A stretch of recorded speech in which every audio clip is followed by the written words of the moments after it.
This is the Baymaw Podcast with Marty Solomon. I'm his co-host, Brent Billings. Today, I'm with Dent and Elle Grover Fricks to talk about greed.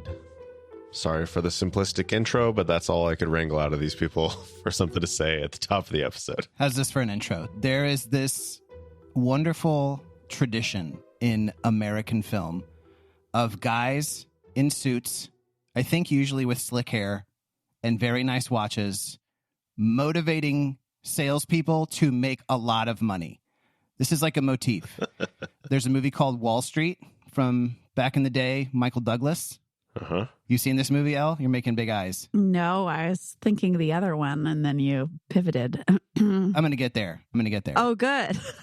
A lot of the things I've been reading about greed actually make reference to this speech that Michael Douglas gives where he says, greed is good. There's this other great speech in this movie, Glengarry Glen Ross, Alec Baldwin. Yes. Always be closing. But the one that I want to talk about is The Wolf of Wall Street. Is that what you were thinking of? Yes, that's what the eyes were for. Oh, okay. So this is not just like a blanket recommendation to everybody to go out and watch this film. I don't know if we'd recommend any of these movies, really, technically. But there is this amazing scene. And Scorsese, we don't need to do a whole like analysis of his work, but greed is a major motif in a lot of Scorsese's movies. And Leo DiCaprio plays this guy, Jordan Belfort. He's a real life person who swindled a lot of people out of a lot of money. And he's talking to his sales room. He's talking about facing problems. And he says, at least as a rich man, when I have to face my problems, I show up in the back of a limo wearing a $2,000 suit and a $40,000 gold watch with an expletive in there.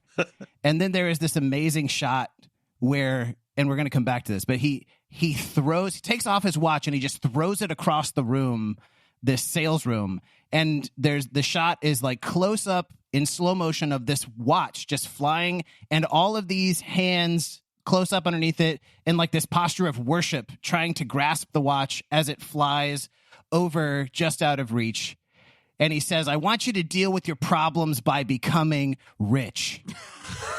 Wow. I want to read a little bit of Buechner here because this represents another side of this conversation about greed. Man, what a an turn. Opener. Yeah. Buechner in his book Wishful Thinking has an entry for each of the 7 capital vices. And I would be remiss if I did not share them. Absolutely. Our daily Buechner for greed. He says, avarice, greed, concupiscence, and so forth are all based on the mathematical truism that the more you get, the more you have. The remark of Jesus that it is more blessed to give than to receive is based on the human truth that the more you give away in love, the more you are. It is not just for the sake of other people that Jesus tells us to give rather than to get, but for our own sakes too. And so we're here today. We're having a conversation about these things, about greed, with our friend Elle. Hi. Hey, Elle. Elle, why did you want to be a part of the conversation on greed? I sent out a text to the group and was like, hey, well, this is what we're doing. What do you want to be a part of? And you were like, greed. Greed, baby, all day greed. Give me greed. I'm sure that's a direct quote. Absolutely. It sounds like me. I'm sure I could find the text message. It's all good. Yeah, I think 2 things. One thing is that I've been kind of playing around on this landscape of like, what's the Christian history? We call it in academia, the reception history on desire. Right. And I've been playing around with that idea personally and also on the podcast, talking about these different things and ways that things have been translated and sometimes bringing that out as I've been noodling over desire. And of course, greed is unchecked desire, right? That just says, nope, more. So I'm intrigued thinking about greed as I'm kind of revisiting my own framework around desire and what I was raised to think about needs and, that whole sphere. So I'm excited to be led along a certain train track of thinking about however you've organized thinking about greed and how that's going to fit into what I've been wrestling with, which I don't mean to do that on the podcast. It'll be for processing for later. But the other thing is that if I were to boil down, like, what are the two radical things that Jesus taught us about, right? What is our religion about? I would say one of those things is resurrection, that if you take it out, it's not Jesus anymore. It's not Christianity anymore. The other is the love your enemies, forgive, and disperse your possessions to those who are in need, right? Those things are always packaged together for Jesus. Like, how do I access the kingdom? Get rid of all your stuff, and we do a lot of ducking of that idea. And so hearing kind of about the opposite of that and what is it that gets in the way of our ability to participate in kingdom lifestyle. I hate that. That sounds so... I don't like those words. No. It's good. It's good. What are the obstacles that keep us in the way of pursuing the kingdom of God? I think this not enoughness that is the engine behind greed, in my imagining anyway. Maybe you'll say something else, is interesting to me. Yeah, let's start actually then with thinking about desire, because I think actually we talked about this a little bit in the intro, but especially these first kind of three, some people call them the carnal vices, so lust and gluttony and greed, that are about desire and sort of this very hard to satiate desire. But desire is for sure like a good thing. And one thing I want to remind from the get-go is that I think at their heart, vices actually have some good thing in mind, some good desire in mind. Augustine, he talked about virtue as various movements of love. So the way that love works itself out is through these virtues. So like he would say, temperance is love that preserves itself entirely for God. And courage is love that is ready to just bear anything for the sake of God, and so on. And that vice is like a disordered kind of love. It's a thing that there's a legitimate good, but it's kind of, the desire has kind of gotten out of whack. Like it's being desired to maybe like a disordered extent. And then it causes us to seek it out in a way that is like diminishing or destructive or harmful. Elle, you and I talked over text message about how a vice, like the word is like a blemish it's like a stain that's become a part of the fabric. Right. It's like this thing that is kind of grafted in a little bit. Grafted is not the right word, but it's become a part of the fabric. It's very hard to pull out and separate, but it's also not the same as like a sin. Right. It's a tricky thing to navigate, but I think too often, when we, at least in some of the church settings that some of us grew up in, we were kind of given this, because of this fear about sin, it was like, well, desire is bad, right? And so you got to like squash desire, or yeah. Right. So just as a starting point, a vice is we're after something good, but we're going about it in a bad way because the desire is disordered. So actually, this is a question. What do you think it is? Like, what is the legitimate good, or some of the legitimate good things that we are after that greed can then kind of become a distorted way of chasing? And so greed, yes, as you said, is this kind of, it's unchecked acquisition. I think we think of it as just, I want more money, right? That's like the simple way to kind of think about it. Sure. But I think it becomes about this, like, we're going to get more and more and more, and it could be about anything. The word avarice actually comes from the word, it just means craving. And the dangerous thing, of course, is that like more is a finish line that can never be reached, right? And then it just devolves into this, I just need to possess it, it needs to be mine. But maybe it begins somewhere good. There's some good thing that we're after, there's some desire we have, and then it gets twisted into this dark thing. Any thoughts about what those good things might be? Totally. If I'm like drawing the outline in my head, you mentioned the distinction between a sin and a vice. There's sin, which is missing of the mark, right? And then there's the word, the avin, which we usually often translate iniquity, but not always, which has to do with crookedness. So that's like you have missed the mark so many times. You've been drawing your arrow and shooting it the wrong way so many times that there's a bend to your skeleton that shouldn't be there, that requires God's movement to put back into alignment.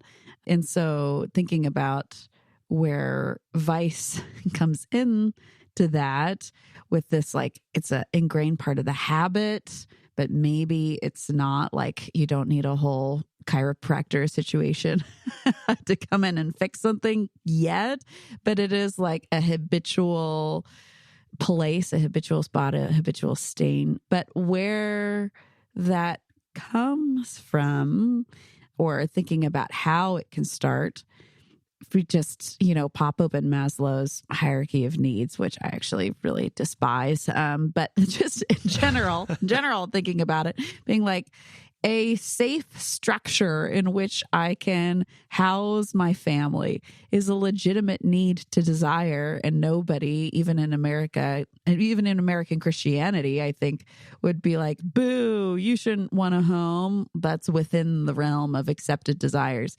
But of course, it doesn't often stay that way. Well, yes, I want a home, but it needs to have this much, and it needs to have this, and it needs to have this. And, I saw on the internet, there's this, and surely I should have that as well. And so it's like the belief that once you upgrade something, or once you have another, or once you have a little more, that then you'll be happy.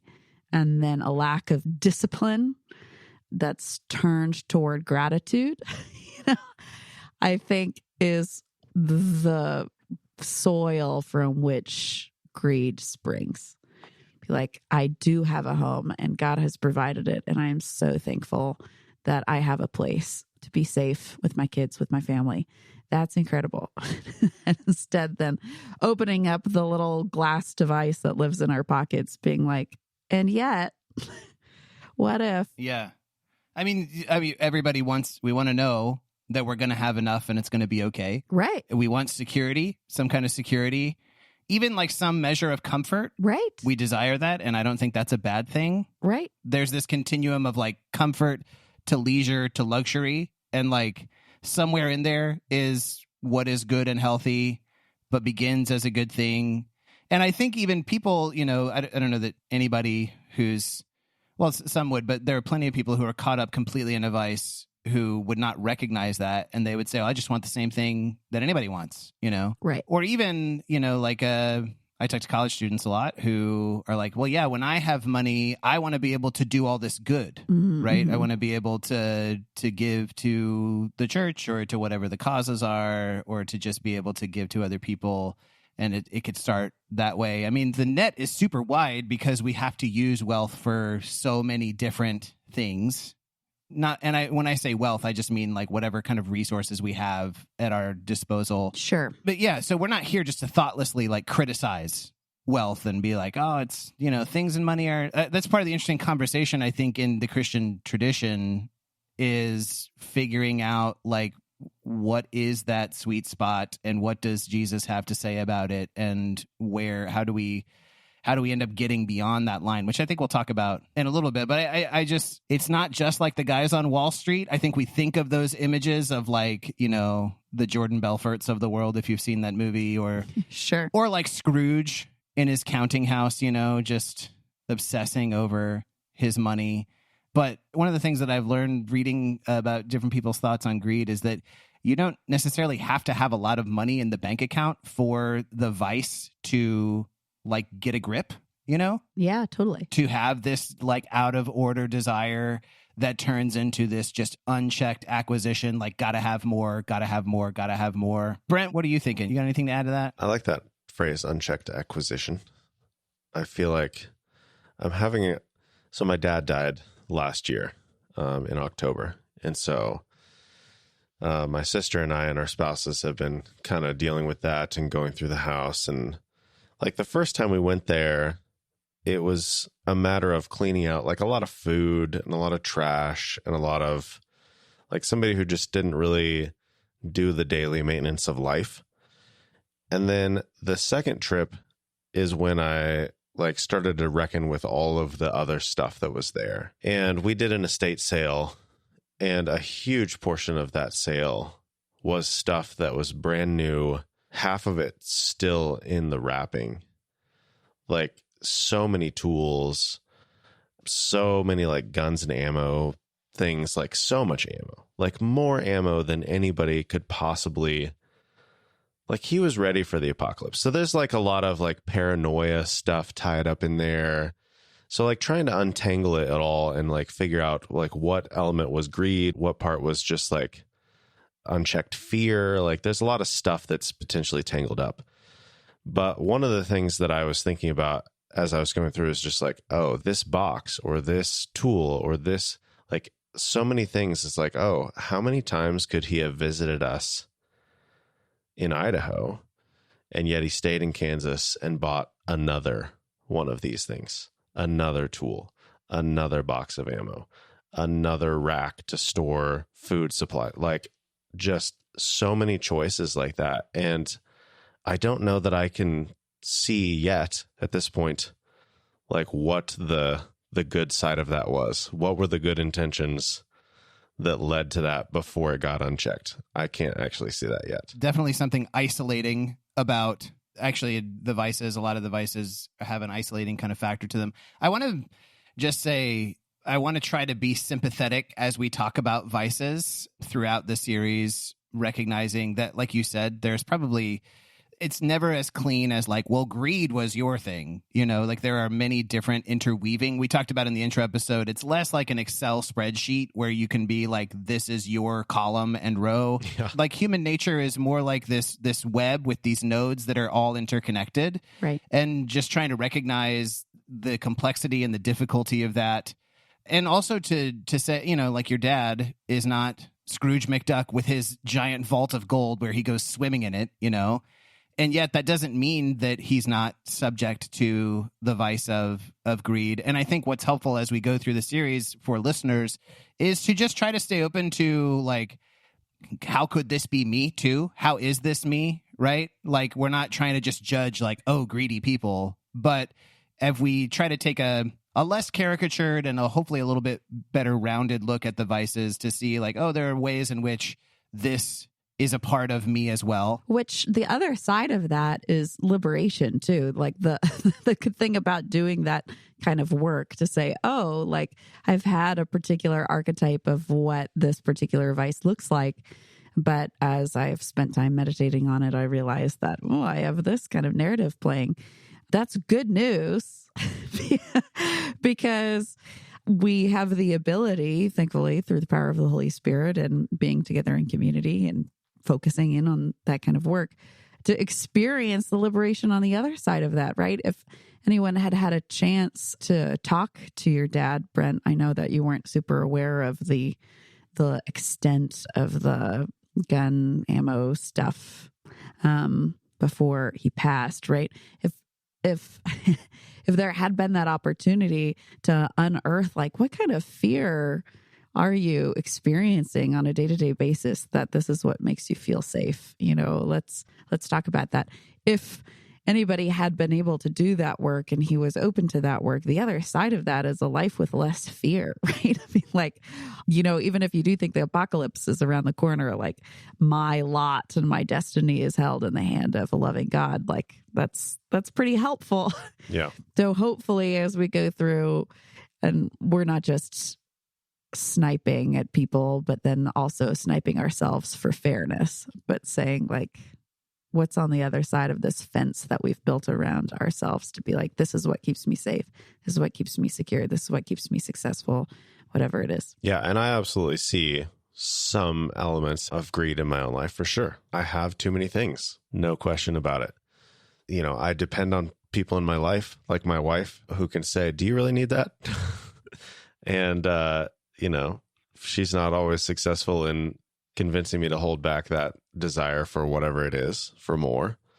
But yeah, without relationships, because that was the last, like my dad was alone in the house for the last 3 years. And I wonder how much of that came in during that time period. Right. Yeah. One of the things that we talked about was how with vices and virtues, it's not a specific prescribed list of action that you must take, but rather like a sort of guideline by which we communally kind of figure out, we have to discern what does greed look like here, or what does courage look like here, as a virtue. And there is something to be said for, this is a little bit of the conversation later, but that continuum of like strict necessity to comfort, pleasure, enjoyment, and like figuring out where we should be on that continuum, right? Because it's not strictly what is necessary, or at least I don't think it is, but I want to save that for a little bit later. I want to take a second in each of our episodes to consider the cultural conversation, just kind of situate ourselves like, what is the state of the society that we live in when it comes to greed in this case? I read this really solid article that's actually really recent from Notre Dame's, they have this thing called Church Life Journal that this guy, Dan Gergen, wrote. And this just came out like a month ago. We can link it, Brent. But he's talking about this social psychologist named Erich Fromm. Do you know this name, Elle? No. Okay, just curious. And he wrote a book called To Have or To Be. And Gergen says, this book in which he maintained that there are two basic modes of existence, having and being. And then he says the difference is between a society centered around persons and one centered around things. So is it fair to say that we live in a society whose basic mode is maybe more about having than about being? Is maybe centered more around things than around persons? ? Yeah, totally. So I'm so excited to crack this open because I don't know if anybody's known this or noticed this over the past few years of being on the Bema podcast, but I am a woman. What?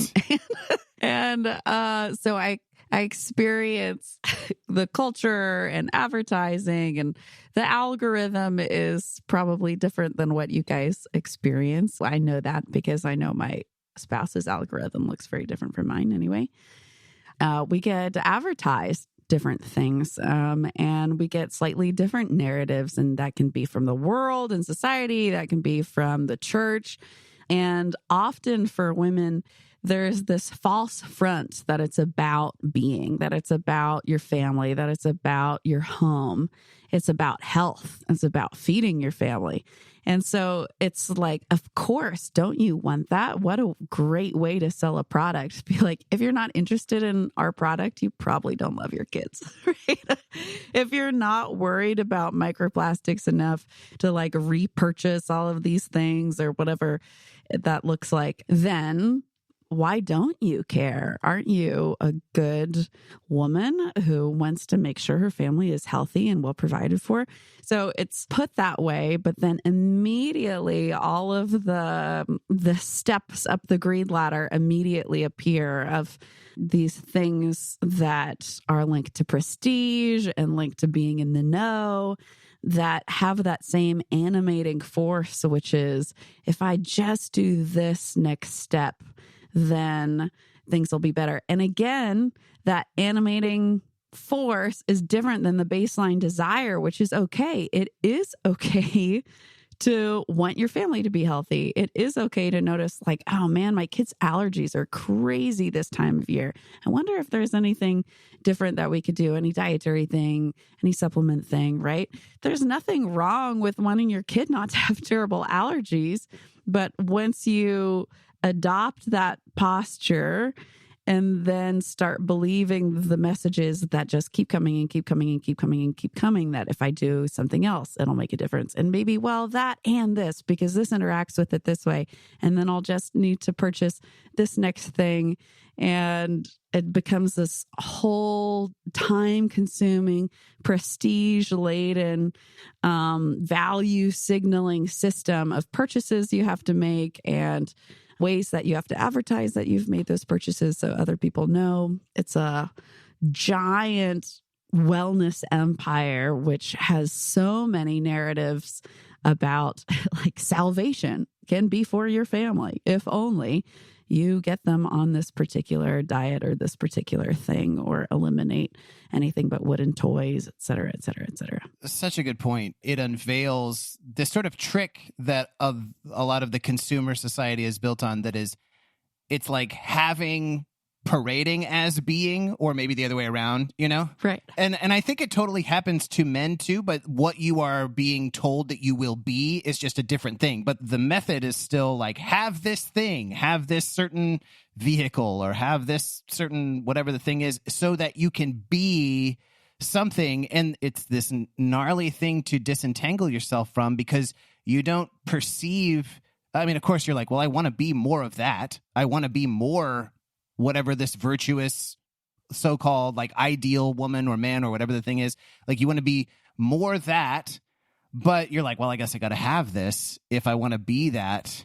And it's pernicious. Yeah, it is pernicious. And just to become more of what I perceive as a good thing, I have bought this sort of lie that is, I have to have more of this to be more of that. Right. I need a bigger TV because I'm a person of hospitality and generosity, and we want to have people over. And maybe that's true. I'm not against like big TVs, but you know, after you have the big TV, what kind of narrative starts playing? Well, we should really have a bigger couch so that we can fit more people. Does it ever end? Yeah, we need more seats in my basement so that more people can watch something together. I was thinking about the distinction between, like, I mean, I'm absolutely prone to collecting all sorts of physical trinkets and whatever, but I also know that I have too much. And so I like find ways to get more that are not in that like physical take up space sort of thing. Mm-hmm. It's like, oh, I want a bigger number on my Letterboxd account for how many films I've watched. And I judge myself and judge other people based on how big that number is. And then I'm like, can I really call myself a movie lover if I've never seen The Godfather? Can I really call myself a movie lover if I don't have a good sound system with my TV that's already bigger than Maggie wants and I want an even bigger one? There's all sorts of ways to like, oh, I don't need another TV. I'll get rid of this one, but I want a bigger one the next time I get a TV. Yeah, it's like my way to justify it and make it like fit my life, but I'm still like going for more. Sure. The Letterboxd is a good example, Brent, of one of the sort of outworkings of greed. One of the ripple effects, one of the consequences is what I'm calling the unpurposing of things, where like possession becomes for its own sake. We decouple something from its good, God-given, generative kind of potential and purpose to be just a thing to be collected or displayed or possessed. And so, like, it's perfectly good to want to watch The Godfather. It is a terrific movie. But then you see what happens, like the vice part of it is like, I need to watch The Godfather so that I can put it on my Letterboxd and people know that I've watched this thing, you know? Yeah. Or I need to have, like, I have a perfectly serviceable, even decent-sized TV, but then it's like, but if I had the bigger one, then, you know, it becomes, and this is where the vices all start to, like, churn together, right? Right. And this is where actually our conversation on virtues will be helpful, because virtues like temperance or virtues like prudence or justice actually then enter into the conversation about, well, okay, so should I get a bigger TV, or should I get another like outdoor patio set for the sake of hosting? Or, you know, let's talk about some other ripple effects then of greed. Like what ends up kind of happening, I guess, in the soul, you know, to the person when that unchecked desire for just like more and more really kind of takes root. I was probably 16 or 17 when Fight Club came out. You guys seen Fight Club? As a millennial, no. It's like this great piece of anti-consumerism, you know, I guess it's propaganda, or anti-consumerist propaganda. But Tyler Durden's got this great line then that like really stuck with my like, you know, teenage self that I vowed never to then give into. And he says, the things you own end up owning you. Sure. So Aquinas, he actually named restlessness as one of the sort of like sub vices of the capital vice that is greed. So we talked about this in the intro episode, but how he imagined them as kind of like captains in a military, or like the commanding officers, and then their foot soldiers would go out and do, you know, all of this destructive work. And so restlessness being one of those for greed, or anxiety. And I think it can mean several things. It can mean that sort of paranoid feeling that you have that you don't have enough. Yeah. that you are constantly lacking, but then also the anxiety of having to then preserve what you do have to kind of protect it at all costs, you know? Actually, this is a much longer story, but one of the most unflattering moments of my whole life, I was in Spain doing the Camino in 2019, and we had hiked 6 days, and it wasn't terribly long, like 60 miles or something like that. And we finally get to Santiago de Compostela, where you go to the Mass. It's like kind of the point of the pilgrimage is you end and you have Mass, or you take the Mass. And the actual cathedral was closed for renovations. Oh, no. So we had to go to a different church down the street, which was, I mean, those churches are also gorgeous, but Sure. Anyway, at that particular church, though, they're not accustomed to having all of the tourists, the pilgrims. Sorry. Tourists. Of course. Pilgrims. My bad. And so they're making everybody leave their packs outside the door, just in a giant pile. And I was like, I'm telling you, this is very unflattering, but I freaked out because I was like, what about my stuff? And I felt this anxiety over these are my things. And if I don't have them, basically what am I is kind of the deepest seated fear. I didn't say that out loud in the moment, but I was I was not going to go into the Mass in Spain after the Camino because I was like, my stuff is in here. Yeah. And I felt that restlessness that Aquinas talks about. And you know what actually got me over it? I thought about having to come back home and talk to Derek D-Roar, who you guys know and who was on that one episode about friendship forever ago. And I just thought about having to look him in the eye and be like, I didn't go in because of my backpack. And so I was able to, but I went in late. Everybody had already gone in. It was starting and I was like, okay. And then I finally left it behind and I was like, and I felt the freedom of being released a little bit from that kind of greedy, get your hands off my stuff sort of spirit. But I do think that that's something that happens to us. There's this anxiety that sets in about we got to take care of all this stuff now. What happens if, and that's where we need insurance and we need savings accounts in case this got to replace, Europe is built to just poke all of those anxieties because it's what do you mean I'm going to leave my passport with you, random person behind this hotel desk, and you're going to put it in a drawer? What are you talking about?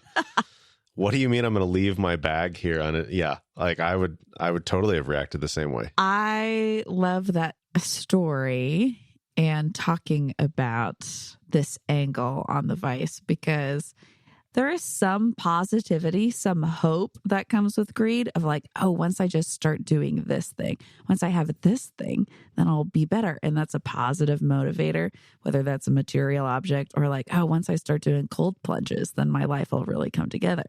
Going back to my wellness empire thing. But the actual outworking of that belief is not something enjoyable, which hearing you guys talk about the letterbox thing, it's just I know that I have that capacity to become that person and I don't want to because I know it's so unpleasant. Nobody cares. There's this thing with pride is we can't get other people to perceive us in a certain way, no matter if we dedicated 1,000% of our effort to it every single day, people are still going to perceive us however they perceive us. So just that feeling of anxiety, that generative, but I just found out my fish oil isn't it's not bespoke fish oil from Norway. That one, there was a study and that particular one is better than this Alaskan fish oil I got from Costco or whatever. It just that feels so bad to me that it's it's God's gift to us to let us experience that discomfort in order to point us to the fact that these ideas and narratives are wrong, that they're untrue on a fundamental level, not just it's not true that your stuff wouldn't be safe. You're at a church, it's going to be fine. Who knows whether that's true, but it's fundamentally untrue that you would be okay as a person, right? If you had your backpack. Yeah, I'm thinking about the promises that the things make that then they can't keep and the effect the way that you just said it. And going back to this idea of possessing things for their own sake and they kind of lose their purpose, right? Another example I have with this is being having a workshop, right? Out back. And there is this temptation that greed says, where it's like more tools, newer tools, bigger tools. And what happens is it becomes about just having them for their own sake. But like you miss out completely. Like then you get them in what? They just, if you're not actually invested in the thing, then they just sit there and you're like, I got this cool shop with, look at these tools. Like, isn't this cool? But like the real joy that actually comes from using the thing in order to do something good in the world, that is exactly then what greed kind of takes away. And there are times where I feel like greed isn't so much wicked as it is just really like flimsy and impotent. Mm-hmm. Like it just ends up looking really pale and thin and like a shadow of, it stops you from cultivating the kind of flourishing in the world that I think God wants you to cultivate with the possessions that you have, or the wealth or the materials, the resources. Like that could become something, but when we stop asking the question, which is what greed causes us to do, stop asking the question of what is this for, then they're stupid, they collect dust, and then somebody's got to clean it out when we die. And, it just ends up, there's a lot of waste in a society that struggles with greed. Right. Something else that happens, I don't know if this is a word, but I'm going to use it as a word, the moneyfication of everything, where you go down the road long enough and you kind of start to measure everything and even everyone by their profitability. You know the show 30 Rock? Yes. Love this show. And there's an episode where at various times it's showing you first person, like the different characters on the show, like their point of view and how they see the world. And so like Tracy Morgan, when he looks at the world, he sees everybody as himself. Like everybody is just a bunch of Tracy Jordans talking back to him. But when Jack Donaghy, Alec Baldwin, who's the big corporate bigwig, he just sees like price tags attached to everything, like even people for positive or for negative. And I think this is kind of what I'm guilty of this. There have been times where like when I have met a certain person, the thought has come in where it's like, how can this relationship help me get what I want? Like, how could this profit, me or our ministry? Like this happens in the name of ministry where it's like, oh, this person could be a donor, mm-hmm. And you start to look at it along the lines of greed, and suddenly they just become, I guess, cardboard cutout. Yeah, totally. Like Aquinas, like he had some of the other foot soldiers he talked about that come from greed are like treachery, sort of just like betraying people. Yeah. Or falsehood, like lying to people, and deceit comes from greed because you are trying to preserve what you have or trying to get something that they have or use them. I think about the prophets in the Bible and the way that greed is this kind of threat to justice in a biblical sense. Prophets with a PH, I'm guessing. Yeah. Thank you. Actually, that did not occur to me. Prophets, talking about prophets. Brent, I have a passage there from Amos. Would you read that? Hear this, you who trample the needy and do away with the poor of the land, saying, when will the new moon be over, that we may sell grain, and the Sabbath be ended, that we may market wheat? Skimping on the measure, boosting the price and cheating with dishonest scales, buying the poor with silver, and the needy for a pair of sandals, selling even the sweepings with the wheat. So Aquinas talked about fraud also, and insensitivity to mercy as other foot soldiers of greed. And what I think is interesting is that here, and I think elsewhere, the biblical prophets, they paint a picture that like your greed defrauds the poor. And it's interesting because it's like, well, it's not actually technically their possession, right? Bum, bum, bum. Yeah, right? Let's talk about it. Well, you talk about it. I mean, I have like, say more about that. So like in American culture, this is mine. And if I choose to tithe to the church, then that is my money going to the church. And if I choose to give to whatever thing, that is my money. But if you read Leviticus or happen to go through the painstaking work of translating it, which has been my honor and great labor for, I don't know how long it took me, a year. That's not God's opinion. God's opinion is the corner of your field belongs to the poor. It's not even like the corner of your field belongs to me. It's not even the field is mine and I'm telling you to give it to the poor. It's the corner of your field is in the possession of, it belongs to the poor. And when you cut that short, and when you dishonor that, you are stealing from them, which is the just total opposite of how we think about possession. We're like, that's so entitled that this person thinks that that I should have to give blah, blah, blah when I've worked hard and they haven't, right? I mean, this is starting to get real uncomfortable with our American capitalist sensibilities, right? Mm-hmm. Yeah. But, are we, again, how could this be me? And am I willing to hear and shift a little bit? And what if this isn't mine? And that's the thing. I mean, greed turns everything into mine, or everything into potentially mine. Right. And it's like, no, that stuff that you are hoarding could be actually that belongs to somebody else. You may not know their name or who they are, but this is a gross misappropriation of resources that belong to God. Right. Sometimes it can be harder to grapple with that systemically, to be like, oh, yeah, sure, we wouldn't have poverty in America if I just hadn't purchased this thing. We still would. Get over it. We need to have big systemic change, not me just being a little bit better. Okay, fine. There's more conversation to be had there, but to dial it in more personally, more intimately, rather than the whole economic structure. For so many people, statistically, huge problem in their marriage is debt and possession. I believe is the number one debt driver in millennial marriages is car payments. People who have made a choice a little bit beyond their means for whatever reason, driven by society and culture and greed, being like, but this one's just a little bit better. I think we can swing it. And then they don't.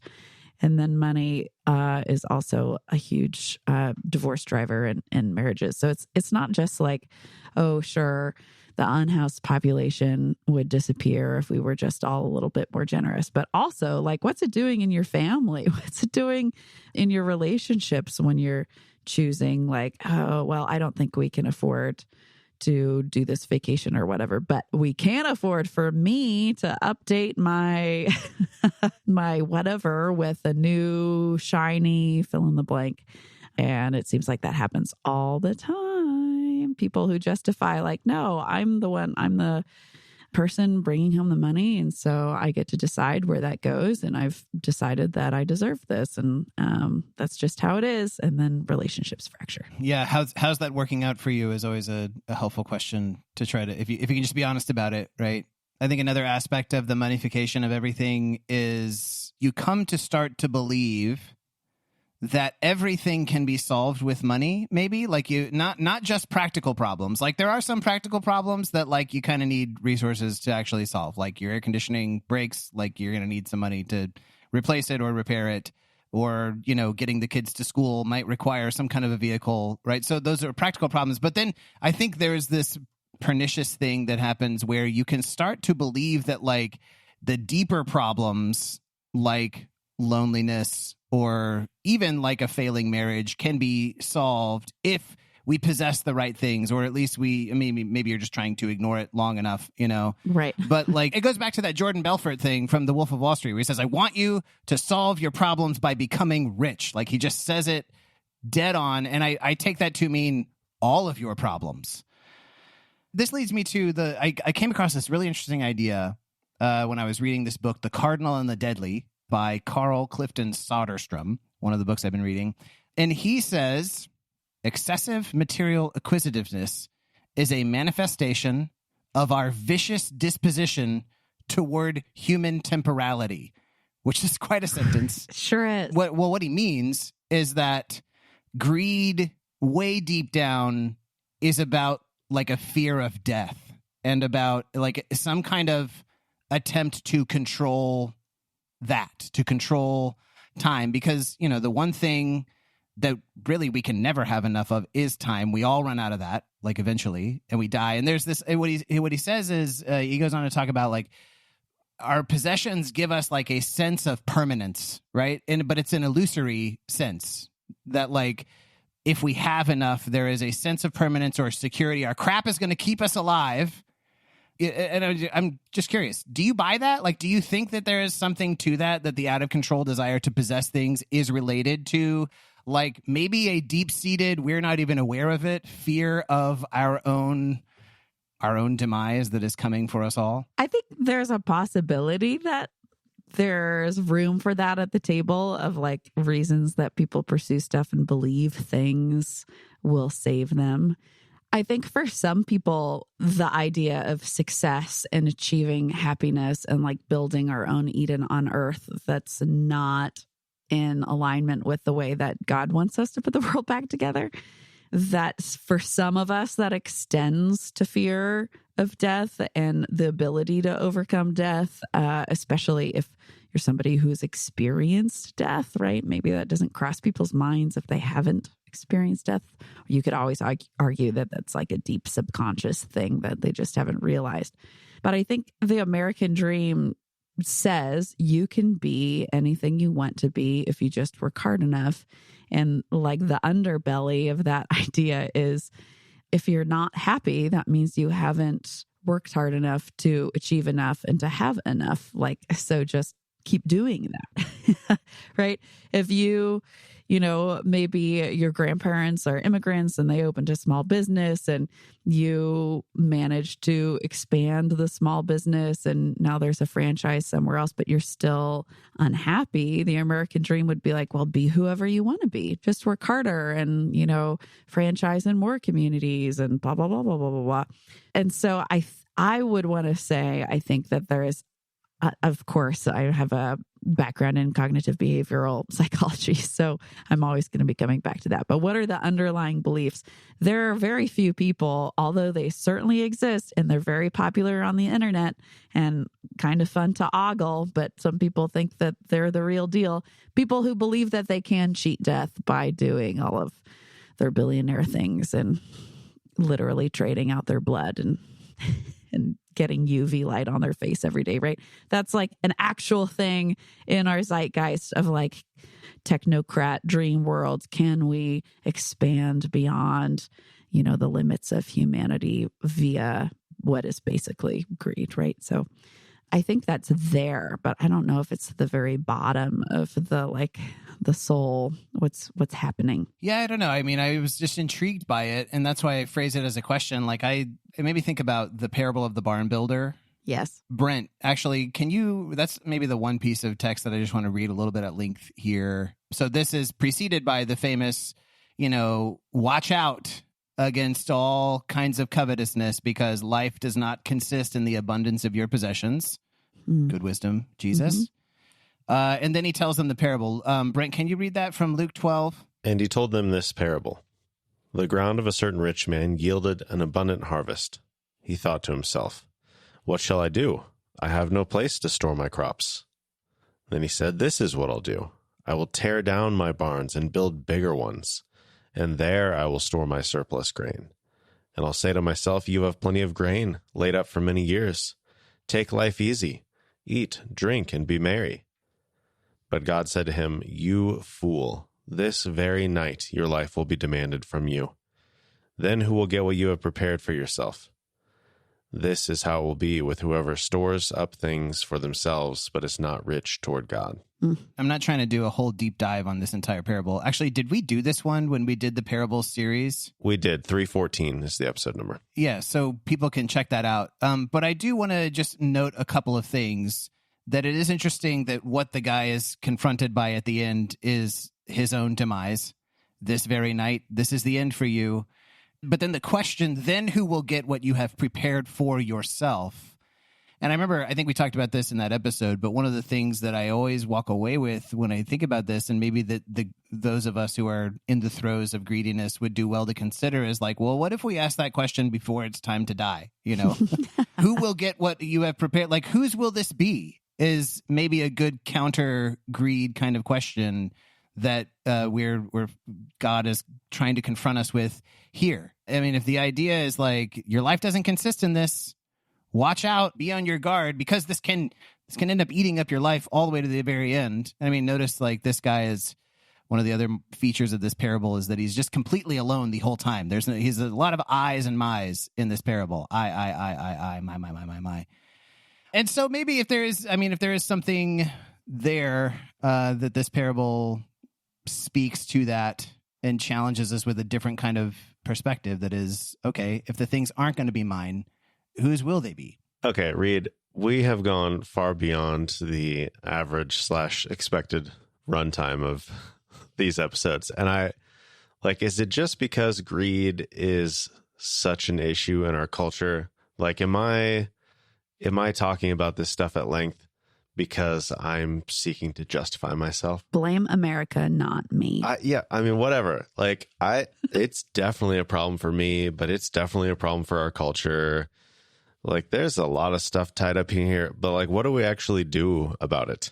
Because I think we could talk about this for another 2 hours. Yeah, for sure. You know, the culture is us and we are the culture. Like, the culture is just a bunch of us's stacked up together. So the individual communal feeds into each other. Bunch of Tracy Morgans. Yeah. I think there's some of the conventional, but maybe not very helpful, like folk wisdom is like, don't trust in things, trust in God. But I don't actually know exactly what that means very well. So can I pick at it a little bit? Yeah, please. It reminds me of the Luke 12 in that the very last line of that parable is, this is how it will be with whoever stores up things for themselves. And we tend to put the period there mentally, but is not rich toward God is really the end. So, and I think when Paul does his eschatological portion in Corinthians, when he's talking about the refining fire and what makes it through, just focusing on greed and like trusting our things and whatever they're achieving for us, whether that's control or zen or prestige or competency or the ability to have a good time or security, right? You can work your way around uniqueness, right? Whatever we think it's accomplishing. Are we putting in that same amount of time into being rich toward God? What does that mean? If I trust that I do get to take something with me, according to Paul, through the refining fire, and it is the things of the Spirit, then trusting God that those things will lead to both like an intentional refining of my spirit that'll make me more enjoyable to be around, but also more enjoyable to myself. But then also that it will end up, however that whole passage works out in a literal way, to be a deeply meaningful, joyous record of a life. Like, that's the practice of becoming rich toward God. Is like, I'm not going to make my life be about having a bougie coffee every morning. I'm going to make my life about like writing a thank you letter to one of my, somebody who's had a impact in my life. I'm going to do that as a practice every morning, or spend time with the Lord every morning. That's my investment in the kingdom. That's my investment in God. And that is an outworking of trust, right? Because God's the one who says that stuff is the stuff of joy and the kingdom and power and blah, blah, blah, et cetera. Yeah, and that is the trusting God, being rich toward God is something that happens through the things. That's why I get a little bit uncomfortable, because like trust in God, not in things, like can be seen as like, oh, well, things don't matter, or just ignore them or whatever, and just think about God or something. But the way that we are, I think, rich toward, like, this is where the actual reality of talking about hospitality and talking about the things that make for like joy and creativity and like all of that actually involves your wealth and needs you to use those things for their intended purposes. But this is the tricky part, right? So we live in a culture, as we've already talked about, that is like kind of having obsessed and kind of things centric. And so we're probably want to give ourselves like a pass and like, oh yeah, well, probably just a little more and a little more and a little more is fine, right? We're that's something that we're a little bit blind to. But navigating the actual question of what is the appropriate relationship to wealth and material goods, like that's a tricky thing. Should we live like monks and just like nip it in the bud before it has a chance to, and just like forsake everything? Should we own anything at all? Like just enough? What is that? I mean, so what do you think about the people who would say, well, Jesus went to the rich young ruler and he's like, sell everything you have and give it to the poor, right? So like, is that what we should be doing? I think that community tradition is super important. And if you're not in a tradition that ever says anything about money and possession, then maybe rethink that. Yeah. Interesting. But because like there is a history that's super helpful and informative and fascinating of different Christian communities deciding what this looks like. So like Wesley, head of Methodism, Wesley taught his disciples, right? He didn't call them that, but that's fine. He taught his disciples, pick a number before you have all of the wealth. And that's your cap. And when you do reach that cap, everything over it, you give away. So, you can look that up on the MIT livable wage calculator that tells you in your county how much money you need to have to be able to be okay.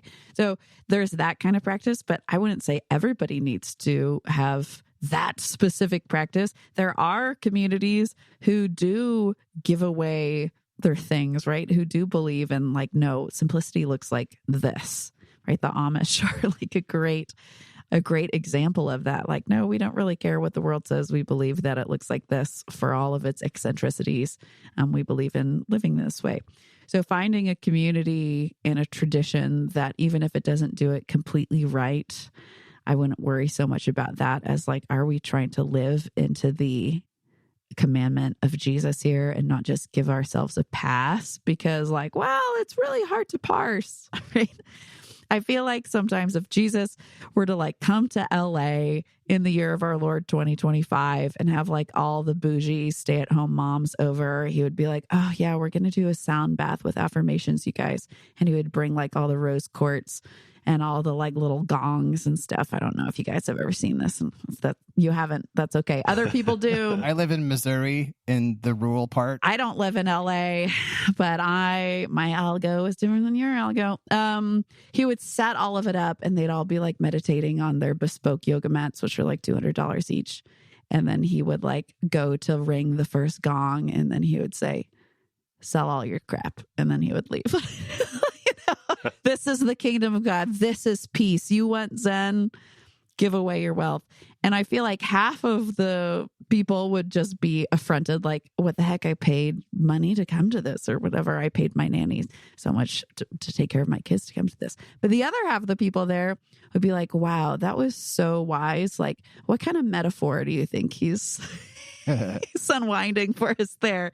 Be like, wow, give away like more, more time, more of my being. I am an expansive spirit, right? And we always figure out ways to shimmy through. And so that's why I think community tradition can be such a helpful key to be like, we're all doing this together. It's not going to be perfect, but there's accountability in that and there's joy and community in that rather than being like the one Pharisee being like, wow, you have a TV?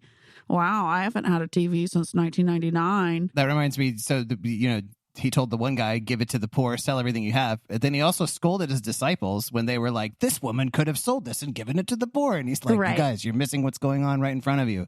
Right, exactly. I came across this phrase in the book that is one of these books, understanding what is appropriate and becoming of human beings. And like, as we are we made for things? Are things made for us? And I guess what it comes down to for me is understanding that like what we are made for is, and I've already said this, but I'll just say it again. I think it's meant to be expressed through like the way that we use the things we have, the wealth and resources, but not like by them by themselves, right? Like these are not the markers of like our value or like our purpose as like people bearing the image of God. But as people bearing the image of God, we express like the love of God, we represent God, we partner with God through the things. We're meant to face outward toward the world in love with this stuff, which may or may not mean, them giving it away or selling it to various extents. Like that's for the communities to figure out.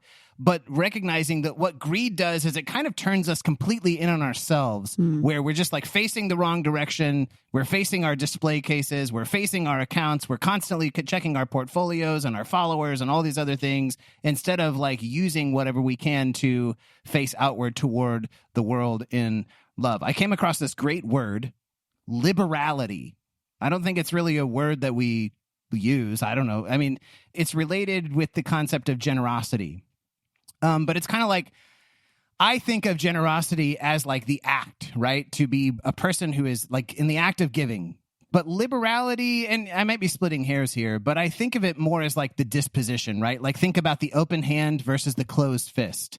And so liberality doesn't mean that like you don't necessarily own anything, but like you care about what you have, you care about what it means to you, but also you're not obsessed with holding on to it at all costs. But the liberality spirit is like, okay, here it is. Like, what can I do with it? You know, what can God do with this?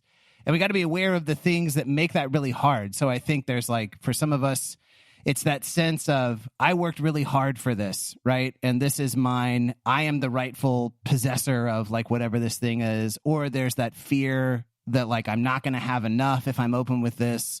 But this is where I think that like the actual act of trusting God comes in to say, okay, it was mine, but I didn't really earn it by my own. Like if I go down deep enough, like this was the warning to in Deuteronomy, which is the part we kind of skipped over earlier. But God says, yeah, be careful when you settle down and you're going to have all of this stuff, but you're going to be tempted to think that you made all of this for yourself, or you're going to be tempted ultimately to forget God who delivered you out of slavery in Egypt. And so you got to remember that this is where this comes from, and then just be open with it, I guess, is kind of the picture I get. The liberality was a nice way of encapsulating, like, what is the image of God person, like, what's their vibe when it comes to the things they have, you know? Yeah. And that when you give to, it doesn't always, I'm not saying don't give to the needy, but like, there are opportunities for gift and giving everywhere, even just like practicing it amongst your own friends or your own family. Like, it's sometimes weird to me how everybody kind of obsesses over like, are we splitting this even? Are you getting this part? Are you getting this part? Like, I'm like, I don't know. Somebody just pay for it. Like when I was in college, my best man, Keith, there were like 10 of us that went out to this Mexican restaurant, La Pa, here in Kirksville together. And, you know, we're all poor college students. Nobody has any money. And we are all getting up from the meal. And I was like, where's Keith? Nobody knew where Keith was. Go up to the front to pay. And the guy's like, oh, yeah, your check was already paid for. And I was like, what? And I look out the window and I see Keith with his backpack on running down the side of like the main boulevard in Kirksville, sprinting like he had just committed a crime, running away from the scene. But he was like, I'm not going to haggle over who owes what and who's like, I'm just going to pay for it, you know? And so there's like this opportunity to be like, and sometimes even in our tithing, right? Like we become sort of like weirdly, inappropriately money-minded of like exactly 10%, right? Or something like that, where I think what we're called to is a disposition of liberality. And there is real joy if you're just like, I got it, you guys, I got it. This is what it's for. I'm going to die anyway. I can't take it with me.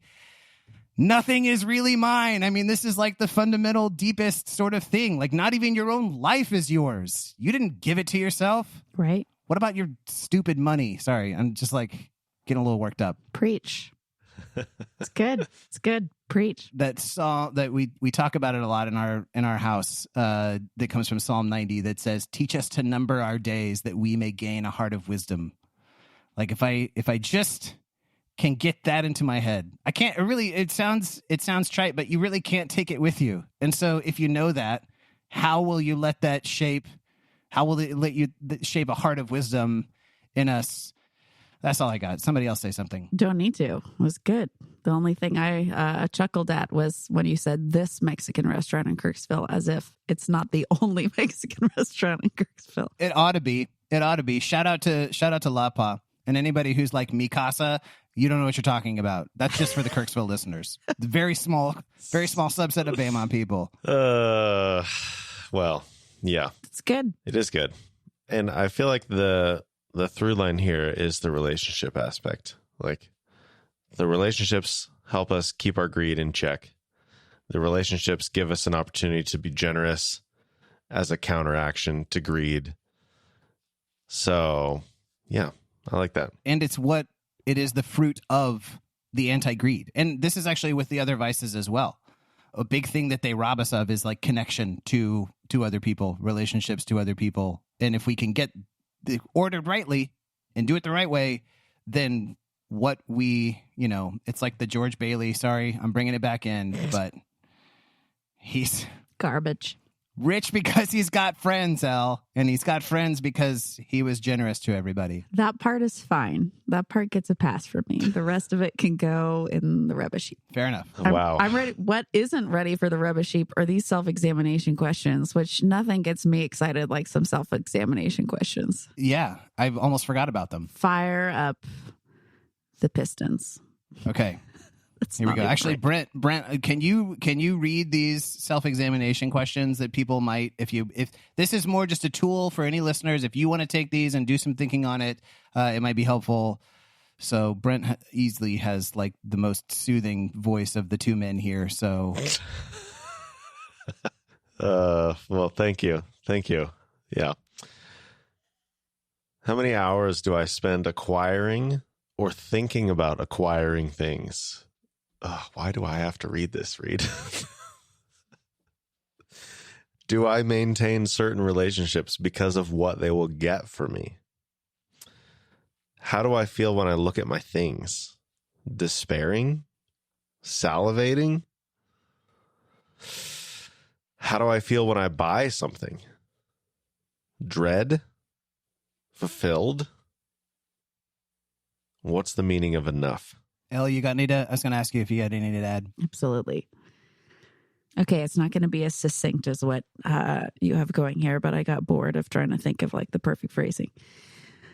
Of the things that we bring before our eyeballs, of the things that we choose to invest our intention in, how much of that content, whatever it is either by design or by just natural effect, bringing out something in us which plays into this narrative of more, of an earthly more rather than a heavenly more, of coaching us into believing that if we just had one more of this, things would be better and Eden would finally be reestablished? Or is it pointing us toward a longing for the things of God, the things that God has chosen to set before our feet, set before our eyes, set us on this different kind of path? Because it's easy to have the intention of like, stuff and capitalism and blah, blah, blah. And then if we like scroll for an hour before going to bed, what's marinating in our soul throughout the rest of the day before we go to sleep about where ultimate life satisfaction comes from and what is a worthy life. That's good. All right, Brent, better get us out of here. All right. We've got a handful of things in the show notes. You can find those at BEMADiscipleship.com or in your podcast app in the show notes. Not an easy conversation. So if you are not in some community, you need to find some way or another. You need to have some kind of relationship to pour into you, to help you examine these things and to pour out into as an outlet, because I think this is something that we all struggle with. At least I want to think so that I can feel better about myself. So that'll do it for this episode. Thank you for joining us on the BEMA podcast. We'll talk to you again soon.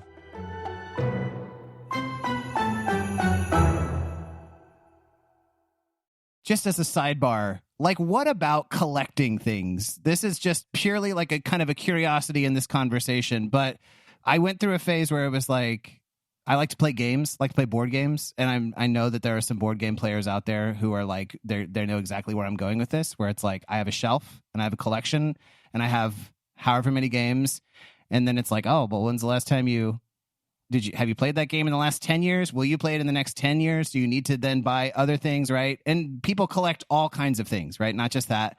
Right. But there's something I was thinking back about this experience, and like when someone with a collection looks at their collection, what is the thing that goes on inside of them? Like this, there is this feeling that is like, it's hard for me to name, but it's almost like, well, it's the having and being, where I feel like I somehow am more if I have more. Like, I feel better if I, do you guys know what I'm talking about? Are you collectors of anything? What do you think about this? Should we throw out our collections? Should we have things sitting on our shelves? Okay, pause. Pause. So this is the same to me as the letterbox conversation, because still, like, wanting to see The Godfather because all of your friends have seen The Godfather and they say it's so amazing and you would love to talk about it with them, whether to corroborate their opinion or to get into some kind of fun, vicious battle, I don't think is necessarily terrible. However... I don't either. Right. However, there's the distinction there, because there is like a little dark worm in there of, do you think which brings in the other vices, I presume. But do you believe that if you just watch this one, that will elevate your status in some way? And then your friends will believe like, oh, this person is a legit movie person because they have like a new take on The Godfather after 100 bajillion years that The Godfather has been out. Is that what we're looking for? Because the board game thing, certainly of all things to collect, that's very easy to justify. Of course, I'm about community. I'm about community building. I'm about having fun with my friends in like very wholesome ways. Anti-digital media revolution. That's right. No more screens. None of this garbage. Just my plastic and my cardboard. Yeah. There is always like lots of packaging in there too. But so what's the animating desire underneath that? Which you pointed out by saying, what do you feel when you look at your collection? Because do we also believe that you can have community and community building without any of those things? Yes. Okay. So what is the threshold? What's like the right number? That's a question for thinking about and discussing. But I'm more interested in like, is there some kind of worm in there? It's a good word. In the apple that is good. The apple is good. Is there a worm that's whispering like, but if I just got like more, then, right? An if then kind of statement of, if I didn't have these, maybe people wouldn't like coming over to my house anymore. Or if I just had the newest, coolest ones, then people would know how like hip and young I am, right? Those are the kind of worms that are like, whoa, pause. I mean, Brent, you know what I'm talking with Letterboxd, right? It's like the stats at the end of the year. Yeah. And it's like, oh man. And sometimes it is about like this is the vainglory or the pride vice where it's like image is kind of everything and you're concerned with how people look at you, right? Right. And it can be about that. But sometimes it's just, for me, it can even be about like, I just want that number to be bigger. Like I want to have more things, you know? And that's where it really kind of becomes this bad joke where it becomes about more simply for the sake of more. Like maybe it's at some point I stop caring about the community aspect and it's like, I just want more of these things and I will be happy. I mean, it becomes this very rudimentary, you know, rough-hewn sort of like, I want more will make me happy. And we don't say it in those words, but that's kind of the phenomenon that's the worm is now like eating out the apple, like from the inside. Right. I don't know. Brent, what are you thinking? I think there's two sides of it. Like, there's the number side of it. And certainly I've seen a lot more movies recently, but I see so many movies by myself. So is that really? No, that's like just wanting to go see the movie by yourself. I don't think that's not really the issue. No, that's not bad, but it's just like, okay, how much, like my most memorable experiences, my most meaningful movie experiences have been with other people, whether I'm seeing it with the person or trying out a new format or like whatever. Like it's always better with people. So knowing that you love The Godfather, I think the best scenario for me, and maybe it's not you, maybe it's somebody else, like lots of people love that movie, but seeing it with somebody who already loves it and like giving them the opportunity to experience my first viewing in their presence, as opposed to me just like, you know, in my basement by myself, like, yeah, I got the bigger TV so we got the bigger couch, we got more chairs so we can have more people over. But really, at the end of the day, most of the time I'm just watching a movie by myself. And I could probably watch it just fine on my laptop. But there's so many different, and no matter how many movies I see, there's always going to be a movie person out there who's going to look at my list and they're like, wait, you haven't seen this Kubrick movie? You haven't seen this? Like, because the movies that the Hollywood stars talk about, they're like, oh, this movie from 1937, you haven't seen.